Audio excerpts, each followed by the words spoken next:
नमस्कार। उड़िया अम्बुला राई बिना फ्रिज की 5 से 7 दिन रहने वाले बिना प्याज लहसुन के बनने वाली सब्जियां की विधि। 10 अम्बुला पीस, 2 चम्मच दही, 1 चम्मच सरसों के पाउडर, 1/4 चम्मच हल्दी पाउडर, आधी चम्मच पंचफोरन, 2 चुटकी हींग, 1/4 चम्मच काली मिर्ची पाउडर, आधी चम्मच जीरा पाउडर, आधी चम्मच धनिया पाउडर, आधी चम्मच लाल मिर्च पाउडर, 1 चम्मच चीनी, घिसी हुई नारियल 1 चम्मच, कटी हुई आम आदा 1 चम्मच, जीरा लगाते हुए 4 हरी मिर्ची, कटी हुई करी पत्ता, 1 चम्मच घी, स्वाद अनुसार नमक। पहले अम्बला को 1 कप पानी में भिगोकर 4 घंटे के लिए छोड़ देना है। एक बर्तन में थोड़ी दही, उसमें सरसों के पाउडर, अब काली मिर्ची पाउडर, लाल मिर्ची पाउडर, धनिया पाउडर, जीरा पाउडर तो हल्दी डालकर एक अच्छे से मिश्रण बनानी है।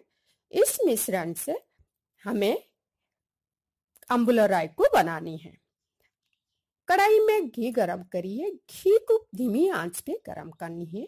ध्यान रखना घी जल ना जाए। अब उसमें पंचफोरन डालकर चटकानी है। इसके बाद उसमें थोड़ी सी हींग डालनी है।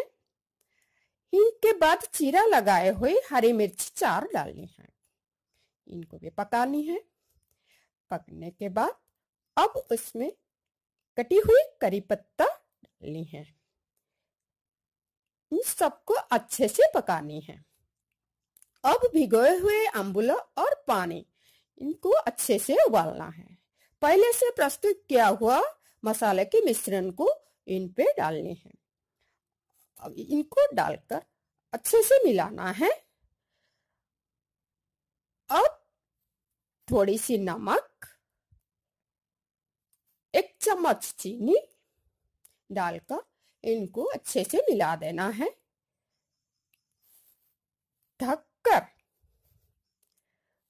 5 से 7 मिनट तक धीमी आंच पे पकानी है। अब अम्बुला राई प्रस्तुत है। इनको एक बर्तन में निकालनी है। इन अम्बुला राई को बिना प्याज लहसुन में बनती है तो हम लोग उपवास वाले दिन खाते हैं। जैसे अरांधिया, रज इन सब पे बनाते हैं। और अब थोड़ी सी नारियल डालनी है। हमारे अम्बुला राई प्रस्तुत। इनको हम 7 से 8 दिन तक रख सकते हैं बाहर। धन्यवाद। नमस्कार।